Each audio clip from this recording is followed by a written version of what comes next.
রমাদান মাসের আরেকটা গুণ মুসলিমদের জন্য বৈশিষ্ট্য, তা হচ্ছে রমাদান মাসে বেশি বেশি করে কোরআন তেলাওয়াত করা।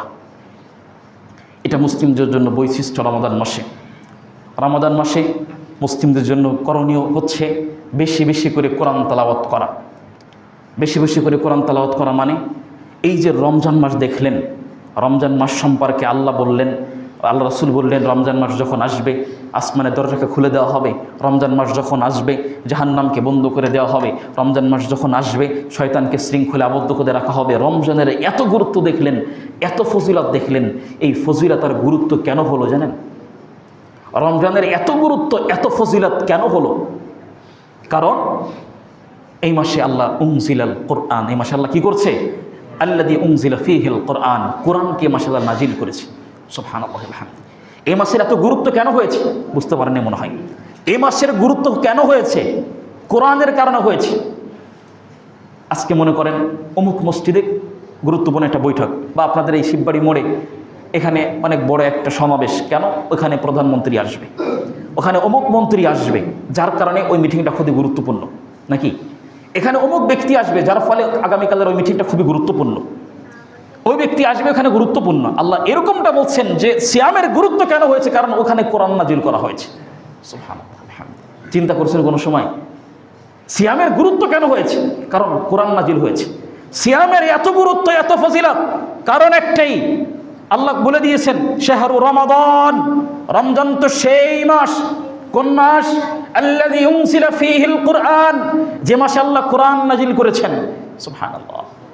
রমজানের এত গুরুত্ব, এত ফজিলত শুধুমাত্র কোরআন নাজিলের কারণে। রমাদান মাসে একটা রাত আছে লাইলাতুল কদর, মিন আলফি শাহর, হাজার মাস থেকে উত্তম রজনী। এই মাসের এত গুরুত্ব, মানে এই রাতের এত গুরুত্ব, এত ফজিলত কেন? কারণ ওই রাতে কোরআন নাজিল হয়েছে। সুবহানাল্লাহ। ওই রাতে কি হয়েছে? কোরআন নাজিল হয়েছে। তো রমজানের এত গুরুত্ব কেন হলো? রমজানে কোরআন নাজিল হয়েছে, তাই রমজানের গুরুত্ব বেড়েছে। রমজানে লাইলাতুল কদর রাতের গুরুত্ব অপরিসীম কেন হলো? কারণ লাইলাতুল কদরে কোরআন নাজিল হয়েছে। উম্মতে মুহাম্মাদি সর্বশ্রেষ্ঠ নবীদের মধ্যে সর্বশ্রেষ্ঠ নবী রাসূল হচ্ছেন মুহাম্মদ রাসূলুল্লাহ সাল্লাল্লাহু আলাইহি ওয়াসাল্লাম। কেন সর্বশ্রেষ্ঠ বলেন? কেন সর্বশ্রেষ্ঠ হলেন? কারণ তার উপরে কোরআন নাজিল হয়েছে। আমরা উম্মতে মুহাম্মাদি শ্রেষ্ঠ জাতি কেন হলাম? আমাদের নবীর উপরে কোরআন নাজিল হয়েছে। তো কোরআন নাজিলের কারণে রমজানের গুরুত্ব বেড়েছে, কোরআন নাজিলের কারণে লাইলাতুল গুরুত্ব বেড়েছে, কোরআন নাজিলের কারণে উম্মতে মুহাম্মাদির গুরুত্ব বেড়েছে। দুঃখের বিষয় আজকে সেই মুসলিম জাতি এই কোরআন পড়তে জানে না। এটা হতভাগা মুসলিম জাতি, এদের দুঃখের বিষয়। আমাদের এরাই কোরআন পড়তে জানে না, চিন্তা করে না কোনো সময় যে কোরআন পড়বো কিভাবে। আবার অনেকের মেন্টালিটি তৈরি হচ্ছে কি, বয়স তো 70 বা 60 40 হয়ে গিয়েছে, এখন কি আমাদের কোরআন পড়ার সময়? এখন নাতিপুতিগুলো কোরআন পড়বে নাকি? বয়স 40 হয়েছে, বয়স 35 50 হয়ে গিয়েছে, এখন কি কোরআন আমাদের পড়ার সময় নাকি? কোরআন তো নাতিপুতি যারা তারা পড়বে, তাদেরকে মাদ্রাসায় ভর্তি করে দিয়েছে। এটা বিশ্বাস করা যায় না এই সমস্ত কথা বলা। আপনি মুসলিম হিসাবে কোরআন পড়তে জানেন না তো কিসের মুসলিম আপনি? শত শত সার্টিফিকেট পড়ে থাকলো, ওটা কি যায় আসা যায় বলেন? কি যায় আসা যায় ওই সার্টিফিকেট দিয়ে? আল্লাহু আকবার। যেখানে কোরআন সর্বপ্রথম বয়স্ক ব্যক্তিদের উপরে নাজিল করা হয়েছে নাকি? সর্বপ্রথম কি 10 বছরের যুবক কোরআন তেলাওয়াত করছিল? 15 বছরের যুবক, 20 বছরের যুবক? তো কারা নাজিল করছিল? কাদের উপর আল্লাহ নাজিল করছিলেন? আল্লাহ রাসূল নবুয়ত পেয়েছিলেন কত বয়সে? 40 বছর বয়সে। আপনি তো 40 বছর বয়সে গিয়ে বলেন এখন কোরআন পড়তে পারি না, আমি এখন কোরআন পড়তে পারি না। আর আল্লাহ রাসূলের উপরে 40 বছর বয়স হলে কোরআন নাজিল করলেন। 40 বছর বয়সে কোরআন নাজিল করলেন। আবু বকর সিদ্দিক, ওমর ফারুক 2 3 5 বছর আগ পাস। তো এরকম সময় তারা কোরআন পড়েছে, এরকম সময় সাহাবারা কোরআন হেফজ করেছে, এরকম সময় কোরআন পড়ে কোরআন অনুযায়ী নিজের ব্যক্তিগত জীবন, পারিবারিক জীবন, রাজনৈতিক জীবন, রাষ্ট্রীয় জীবন গঠন করেছে। আর সেই সময় এসে আপনি বলেন কোরআনই পড়তে পারবো না আমরা।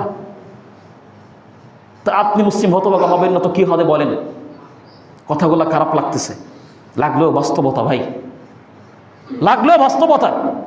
মুরব্বীদের কথা বাদই দিলাম, আজকের ইয়ং জেনারেশনকে দাঁড় করান, একটা যুবককে দাঁড় করান, ওর 20 বছর 22 বছর বয়স, 20 বছরে 20টা কোরআনের আয়াত পড়তে পারে না। MBBS ডক্টরেট নিয়ে সার্টিফিকেট নিয়ে বের হয়েছে, সে অমুক প্রেসিডেন্ট, অমুক কিছু, এত সার্টিফিকেট তার আছে, তার গোটা সার্টিফিকেট একটা বই তৈরি হয়ে যাবে, অথচ সে একটা কোরআনের আয়াত পড়তে পারে না, 20 জন সাহাবীর নাম বলতে পারে না, 10 জন শহীদ ব্যক্তির নাম বলতে পারে না। ওকে দিয়ে ইসলামের কী কাজ হবে বলেন আবার আপনি? ওকে দিয়ে ইসলামের কী কাজ হবে আপনি বলেন? যদি এই হচ্ছে আমাদের মেন্টালিটি, যে আমাদের যে ধর্ম, যে কিতাব আল্লাহ দিয়েছেন সে কিতাবই পড়তে পারি না, অথচ শত শত কিতাব ব্রেনে নিয়ে বসে আছেন, যদি আপনার চিন্তার মেন্টালিটি এরকম হয় তাহলে আপনার চিন্তা ভুল হবে ভাই। আল্লাহ আপনাকে পৃথিবীতে এমনিতেই পাঠায়নি, আল্লাহ পৃথিবীতে এমনিতেই পাঠায়নি আপনাকে। আমি বেসিক্যালি যুবকদের বিষয়ে কথা বলি সাধারণত, যেহেতু রমজান মাসের জন্য আপনাকে কিছু নসিহত করতেছিলাম, যে আসলে এমনিতে পৃথিবীতে আল্লাহ আপনাকে পাঠায়নি। আমার কথার সাথে অন্যদের কথা মিলবে না। আপনি যদি মনে করেন যে আল্লাহ এমনিতে পৃথিবীতে আপনাকে পাঠিয়েছে, তাহলে আপনার চিন্তার মেন্টালিটি টোটালি ভুল হবে। যদি আপনি চিন্তা করেন আল্লাহ বলছে যাও পৃথিবীতে যাও, আচ্ছা বলেন তো আপনারা আল্লাহ কি বললেন? পৃথিবীতে যাও, ইবাদত বন্দেগী করো, আবার ফিরে আসো, নাকি? তো আল্লাহ পৃথিবীতে পাঠানোর কি দরকার ছিল বলেন? কেন পৃথিবীতে মানুষকে পাঠালেন? যদি ফিরেই চলে যেতে হয় তাহলে পৃথিবীতে আসার কি দরকার ছিল বলেন? কি প্রয়োজন ছিল পৃথিবীতে আসার? কারণটা কি? আপনি যদি চিন্তা করেন যে আমাকে আল্লাহ পৃথিবীতে পাঠিয়েছে, ঘর সংসার করবো, ছেলে মেয়ে থাকবো, ইত্যাদি, চলবে, মৃত্যু হয়ে যাবে, চলে যাবো, যদি এরকম চিন্তা হয়, মেন্টালিটি হয়, তাহলে আজকে থেকে মুছে ফেলতে হবে আপনাকে। আল্লাহ বলছেন সূরা মুমিনুনের মধ্যে, আহাসিবান নাস, আল্লাহ বলছেন যে আফা হাসিবতুম আন্নামা খলাকনাকুম আবাসা, মানুষ কি মনে করেছে এই চিন্তা যে আল্লাহ পৃথিবীতে এমনিতেই পাঠিয়েছে, আল্লাহ পৃথিবীতে এমনিতেই পাঠিয়েছে, এই জন্য মানুষের চিন্তা কি এরকমটা যে পৃথিবীতে আসছে এমনিতেই? যদি মানুষের চিন্তা এরকমটা হয়, আল্লাহ বলছেন ও চিন্তা হচ্ছে ভুল। খুলুন সূরা জারিয়াত 56 নম্বর আয়াত, সূরা বনী ইসরাঈল 15 পারা 3 পৃষ্ঠার মাঝের দিকে আল্লাহ বলে দিয়েছেন মানুষকে পৃথিবীতে পাঠানো হয়েছে কেন? ওয়াকাদা রাব্বুকা আল্লা তা'বুদু ইল্লা ইয়্যাহ, সূরা জারিয়াত 56 নম্বর আয়াত 27 পারা 2 পৃষ্ঠার মাঝের দিকে আল্লাহ বলছেন ওয়া মা খালাকতুল জিন্না ওয়াল ইনসা ইল্লা লিয়াবুদুন, পৃথিবীতে মানুষকে পাঠানো হয়েছে শুধুমাত্র একমাত্র আল্লাহর তাওহীদে উলুহিয়াকে বাস্তবায়ন করার জন্য, একমাত্র আল্লাহর গোলামি করার জন্য, দাসত্ব করার জন্য পৃথিবীতে মানুষকে পাঠানো হয়েছে। এখন আপনি যুবক যদি চিন্তা করেন, সুবহানাল্লাহ, এই আয়াতের ব্যাখ্যা ইবনে কাসির কি বলছেন? আশ্চর্য হয়ে যেতে হয়। এই আয়াতের ব্যাখ্যা ইবনে কাসির বলছেন, সূরা জারিয়াত 56 নম্বর আয়াতের ব্যাখ্যা ইবনে কাসির উল্লেখ করেছেন, ইবনে আব্বাস রাদিয়াল্লাহু তাআলা আনহু বলছেন ওয়া মা খালাকতুল জিন্না ওয়াল ইনসা ইল্লা লিয়াবুদুন, এই আয়াতকে তিনি টান দিয়ে বলছেন ওয়া মা খালাকতুল জিন্না ওয়াল ইনসা ইল্লা লিওয়াহিদুন, পৃথিবীর মানুষ শুনে রাখো, তোমাকে আল্লাহ পৃথিবীতে কেন পাঠিয়েছে? ইল্লা লিওয়াহিদুন, তাওহীদকে প্রতিষ্ঠার জন্য, আল্লাহর একত্ববাদের প্রতিষ্ঠার জন্য, কোরআনের আইনকে বাস্তবায়ন করার জন্য তোমাকে পৃথিবীতে পাঠানো হয়েছে। সেই কোরআনই তুমি পড়তে পারো না, তোমার মতো হতভাগা মুসলিম যুবককে ডাস্টবিনে ফেলতে হবে, তোমার কোনো মূল্যই নাই। শত শত সার্টিফিকেট তোমার থাকবে, ওতে কোনো যাই আসে না তোমার। তুমি চিন্তা নিও না, আল্লাহ তোমাকে এমনিতে পৃথিবীতে পাঠায়নি। আপনার কি চিন্তা হয়, কি মেন্টালিটি তৈরি হয়? সালাত পড়ার জন্য পৃথিবীতে আল্লাহ মানুষকে পাঠাইছে, তসবিহ দানা টিপার জন্য পৃথিবীতে মানুষকে পাঠানো হয়েছে, মসজিদের মধ্যে বসে বসে ঠুকঠুক করে ইবাদত করবেন এজন্য পৃথিবীতে মানুষকে পাঠিয়েছে, এজন্য পৃথিবীতে পাঠায়নি আপনাকে। প্রত্যেকটা নবী রাসূলকে আল্লাহ পৃথিবীতে কেন পাঠিয়েছেন? কোরআনের একাধিক আয়াত বলছেন হুয়াল্লাযী আরসালা রাসূলাহু বিল হুদা ওয়া দীনিল হক লিইয়ুযহিরাহু আলাদ দীনি কুল্লি, প্রত্যেকটা ধর্মের উপরে ইসলাম যে সর্বশ্রেষ্ঠ এটা প্রমাণ করার জন্য নবী এবং রাসূলকে পৃথিবীতে পাঠানো হয়েছে। এটা প্রমাণ করার জন্য নবী রাসূলকে পৃথিবীতে পাঠানো হয়েছে। আপনি কি চিন্তা করেন? আপনার এই সালাত পড়ার জন্য অনেক আগে থেকেই আল্লাহর ফেরেশতারা বাধা প্রদান করেছিল না? যখন পৃথিবীতে আল্লাহ মানুষ জাতিকে সৃষ্টি করার ইচ্ছা পোষণ করলেন, যখন আল্লাহ পাক রব্বুল আলামিন চিন্তা করলেন, যখন পৃথিবীতে আল্লাহ এবং আদম ছাড়া কেউ, আল্লাহ এবং ফেরেশতারা ছাড়া কেউ ছিল না, তখন আল্লাহ চিন্তা করলেন পৃথিবীতে জমিনে মানুষ বা খলিফা নিযুক্ত করতে চাচ্ছিলাম। তখন আল্লাহ কি করলেন সবাই জানেন আয়াত, আল্লাহ ফেরেশতাদেরকে ডাক দিয়ে বললেন ওয়াইজ ক্বালা রাব্বুকা লিল মালাইকা, ফেরেশতারা শোনো, ইন্নী জাইলুন ফিল আরদি খলিফা, আমি জমিনে খলিফা নিযুক্ত করতে চাচ্ছি। আল্লাহ এটা বলছেন, সবাই জানেন আপনার আয়াত, আল্লাহ এটা বললেন। বলার পরে এবার ফেরেশতারা কি বললো চিন্তা করেন তো, ফেরেশতারা কি বলেছিল তখন? ফেরেশতারা বলেছিল আল্লাহ কি কারণটা কি? আপনি কেন পৃথিবীতে মানুষ সৃষ্টি করবেন? কেন পৃথিবীতে খলিফা নিযুক্ত করবেন? কোনো কারণ নেই পৃথিবীতে খলিফা নিযুক্ত করার। ফেরেশতারা বলছে আল্লাহ আপনি কেন পৃথিবীতে মানুষ সৃষ্টি করবেন? মান ইউফসিদু ফিহা ওয়া ইয়াসফিকুদ দিমা, এই মানুষগুলো পৃথিবীতে গিয়ে ফাসাদ তৈরি করবে, এই মানুষগুলো পৃথিবীতে গিয়ে মারামারি করবে, এই মানুষগুলো পৃথিবীতে গিয়ে শুধুমাত্র অর্থের জন্য ভাই ভাইকে চিনবে না। এই মানুষগুলো পৃথিবীতে গিয়ে অর্থের জন্য মা তার সন্তানকে চিনবে না। এই মানুষগুলো পৃথিবীতে গিয়ে অর্থের জন্য বাপ তার ছেলেকে চিনবে না। কেন মানুষ সৃষ্টি করবেন? এটা ফেরেশতারা আল্লাহকে বলছে, আল্লাহ মানুষ সৃষ্টি করার কোনো দরকার নেই। ওয়াসফিকুদ দিমা, এরা মারামারি তো তৈরি করবে, রক্তপাত ঘটাবে, কোনো প্রয়োজন নেই মানুষ সৃষ্টি করার। এবার ফেরেশতারা বলছে, আল্লাহ আপনি মানুষকে সৃষ্টি করিয়েন না। এই মানুষগুলা পৃথিবী থেকে মারামারি করবে, এই মানুষগুলা পৃথিবী থেকে রক্তপাত ঘটাবে, তাহলে কি আপনি রব হিসাবে, আপনি আল্লাহ হিসাবে, আপনি প্রভু হিসাবে, ওয়া নাহনু নুসাব্বিহু বিহামদিক ওয়া নুকদ্দিসু লাক, আপনি রব হিসাবে আপনার প্রশংসা, আপনার তসবিহ, আপনার তাহলিল, আপনার সালাত, আপনার সিয়াম, যত রকমের বন্দেগী, এগুলো করার জন্য আমরা ফেরেশতারা আছি। অতএব মানুষ সৃষ্টি করা কোনো দরকারই নেই। একথা কি ফেরেশতারা বলেছিল? একথা ফেরেশতারা বলেছিল?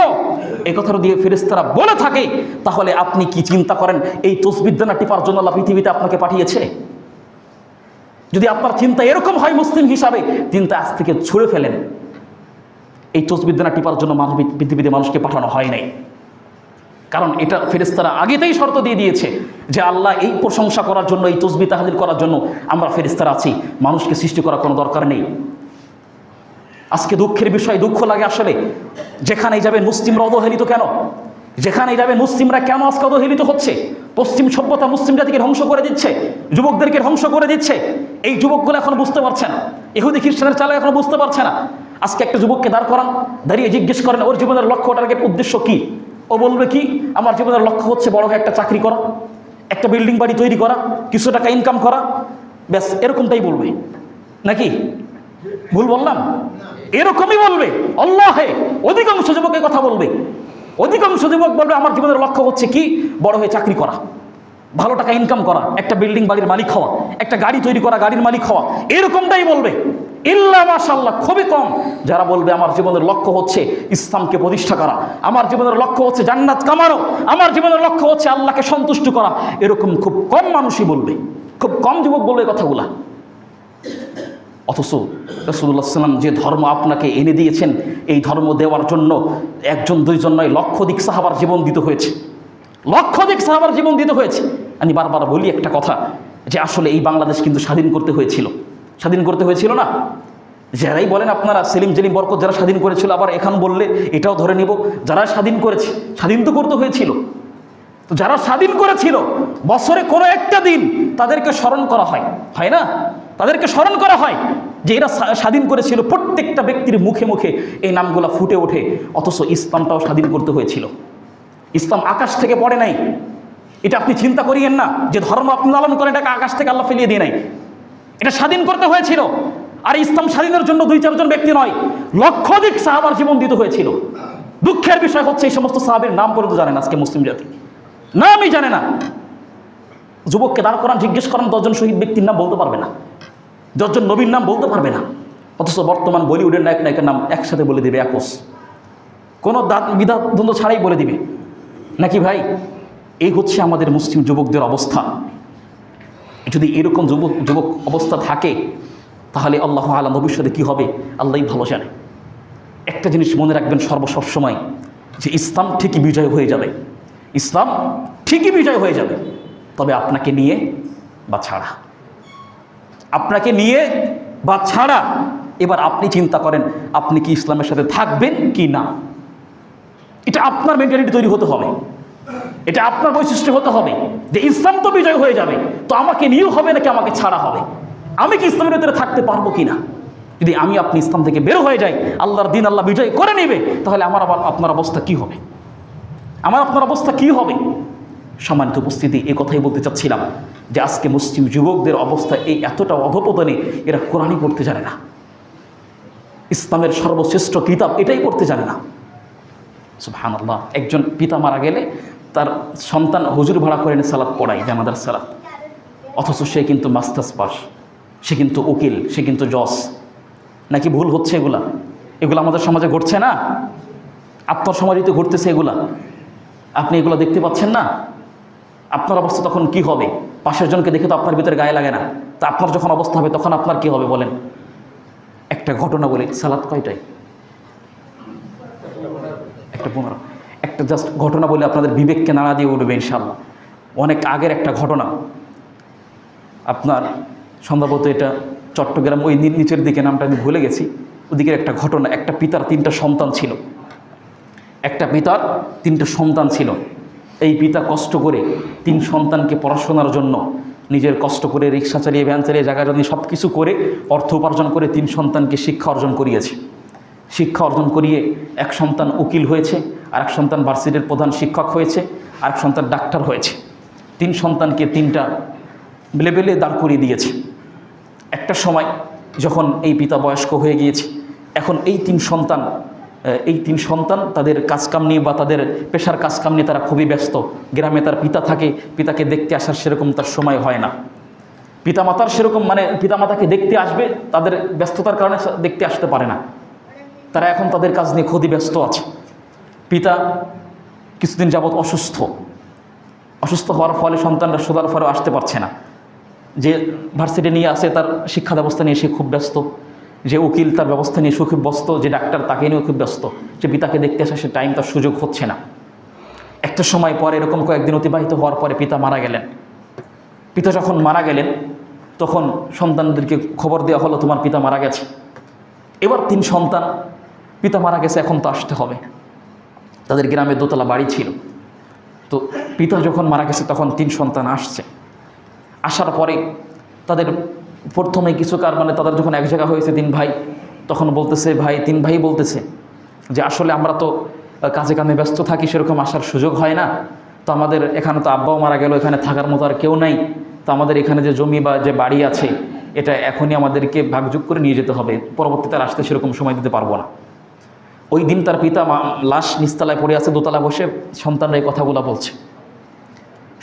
কথাগুলো বলছে। যদিও একজন ব্যক্তির মুখ থেকে আমার কথাটা শোনা, যদি ঘটনা সত্য হয় তা তো সত্যই বললাম, যদি মিথ্যাও হয় বা কোনো বানানো কথা হয় আমি জাস্ট বোঝানোর জন্য বলছি। এটা কোনো কোরআনের হাদিস বা কোরআনের কোনো কথা বলছি না, এটার বাস্তবতা আপনাদেরকে বলছি। এগুলো সমাজে হচ্ছে, এখন হচ্ছে না, এগুলা হচ্ছে এখন এগুলা। তো 3 সন্তান এবার দোতলা বাড়ির দোতলায় বসে তারা এই হিসাব নিকাশ করতেছে, আর নিচতলায় পিতার লাশ পড়ে আছে।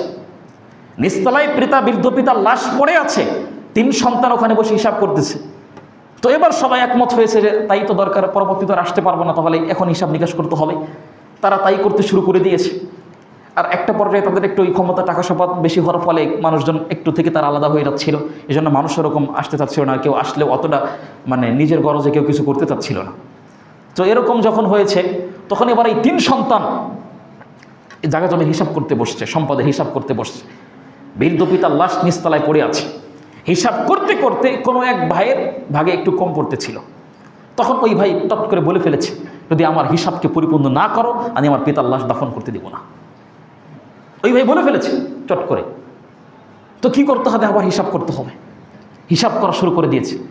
এই হিসাব করতে করতে যার কাছ থেকে শুনেছি সে বলতেছে কি যে ভাই, যে এই হিসাব করতে করতে সন্ধ্যা হয়ে গেছে, একদিন অতিবাহিত হয়ে গেছে, বৃদ্ধ পিতার লাশ নিচতলায় পড়ে আছে। 3 ব্যক্তি যাদেরকে মাস্টার ডিগ্রি অর্জন করিয়েছিল, 3 সন্তান সার্টিফিকেটওয়ালা এলএম অর্জন করেছিল, এই সার্টিফিকেটওয়ালা এলএম 3 সন্তান নিচতলায় পিতার লাশ রেখে ওখানে সম্পদের হিসাব করছে। একদিন অতিবাহিত হয়ে গেছে, এখনও সম্পদের হিসাব হচ্ছে না। যার ভাগে কম পড়ে সে বলে পিতার লাশ দাফন করতে দেব না, ভাগ পরিপূর্ণ করো। যার ভাগে কম পড়ে জায়গা জমির হিসাব করতে সময় লাগবেই, কম বেশি এগুলো তো আপনারাই ভালো জানেন হবে। এরকম হচ্ছে। একদিন অতিবাহিত হয়ে গেছে অলরেডি। এরপরে গ্রামের মানুষজন পুলিশ নিয়ে আসছে যে তোমরা হিসাব তোমরা করো, আগে লাশটা তো আমাদের কাছে আমরা দাফন করি। এরপরে জোর করে লাশটাকে নিয়ে দাফন করা হয়েছে। তো এই হচ্ছে অবস্থা বাংলার মুসলিমদের, এই হচ্ছে মুসলিমদের অবস্থা। আপনার 3 সন্তান বড় বড় ডিগ্রি অর্জন করেছে, ও কি শিক্ষা অর্জন করেছে বলেন? আর ওই পিতার কি দোষ ছিল যে মৃত্যুর পরে জানাজার সালাতটুকু পড়তে পারে নাই? কি দোষটা ছিল বলেন তার? এখন আমাদের সমাজ ঠিক একই লেভেলে আছে। আপনি মারা গেলে আপনার 5টা সন্তান ভাড়া করে ফজরে সালাত পড়াতে হয়। আপনার সন্তানরা কোরআন পড়তে জানে না। আমি আপনাকে একবারও বলছি না আপনার সন্তানকে আপনি উকিল বানাবেন না, আপনার সন্তানকে আপনি জজ বানাবেন না। প্রত্যেকটা কিছুর পূর্বে আপনার সন্তান উকিল হবে, জজ হবে, MBBS ডাক্তার হবে, প্রত্যেকটা স্থানে ভালো পদে অংশগ্রহণ করবে, ইঞ্জিনিয়ার হবে, তবে তাকে কোরআনের শিক্ষা দিতে হবে।